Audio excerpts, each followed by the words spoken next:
زندگی کو نئی رخ دینے والے 14 اقوال جو عمیق گہرائی سے مطالعے کے گوتے لگا کر لیے گئے ہیں۔ نمبر 1 پر مرد کا ڈیلیوری جدل ہے اور عورت کا ڈیلیوری بچے کو جنم دینا ہے۔ منافقت کم علمی کی علامت ہے۔ الفاظ کا ایسا چناؤ سوچ سمجھ کر کرو کہ لوگ بات پوری سننے کے لیے بےتاب ہو۔ صحت مند دماغ ہمیشہ کرنے کے لیے تیار رہتا ہے، نیا کرنے کے لیے تیار رہتا ہے۔ عظیم دماغ میں خواب ہوتے ہیں اور پست دماغ میں خواہشات ہوتے ہیں۔ اگر آپ جنونی ہے تو ایک دن میں مقصد کے لیے 2 دن کا کام کریں گے۔ اگر آپ منظم ہے تو مقصد کے لیے ایک دن میں 10 دن کا کام کریں گے۔ اگر آپ بصیرت رکھتے ہیں تو ایک دن میں 100 دنوں کا کام کریں گے۔ اگر آپ کے پاس واضح مقصد نہ ہو تو آپ کی اعتماد اور ذہانت کسی کام کا نہیں۔ خود شناسی سے عظمت کا سفر شروع ہوتا ہے۔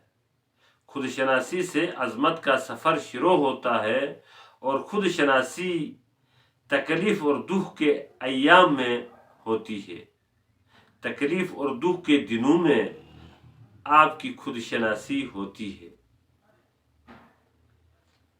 یہ جو ابھی میں بیان کر رہا ہوں، یہ جملہ میرے اپنے ذاتی سوچ سمجھ کی نچوڑ ہے کہ نئے مقام پانے کے لیے سابقہ مقام چھوڑنا ضروری ہے۔ بات سمجھنے سے زیادہ ضروری بات کی مطلب کو سمجھنا ہے۔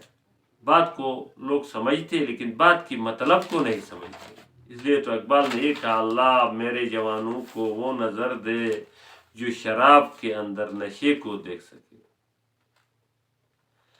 انسان جو کچھ کرتا ہے اسے اپنے اس زندگی میں ہی نتائج کا سامنا کرنا پڑتا ہے۔ انسان جو کچھ بھی کرتا ہے اس کو اس زندگی میں ہی اس کے رزلٹ کا سامنا کرنا پڑتا ہے۔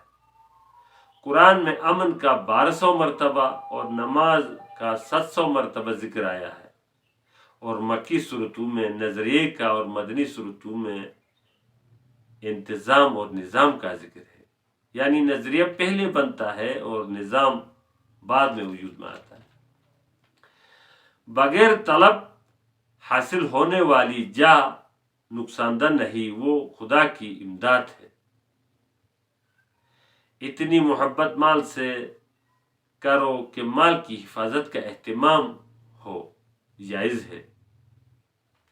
حرص وہ ہے جس سے دنیا کو دین پر ترجیح ہونے لگے۔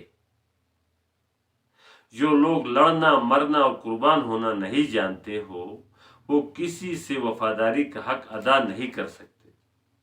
جو لوگ لڑنا مرنا اور قربان ہونا نہیں جانتے ہو وہ کسی سے وفاداری کا حق ادا نہیں کر سکتے۔ اس لیے تو اللہ جل جلالہ نے خالص جہاد کو ایمان کا معیار قرار دیا ہے۔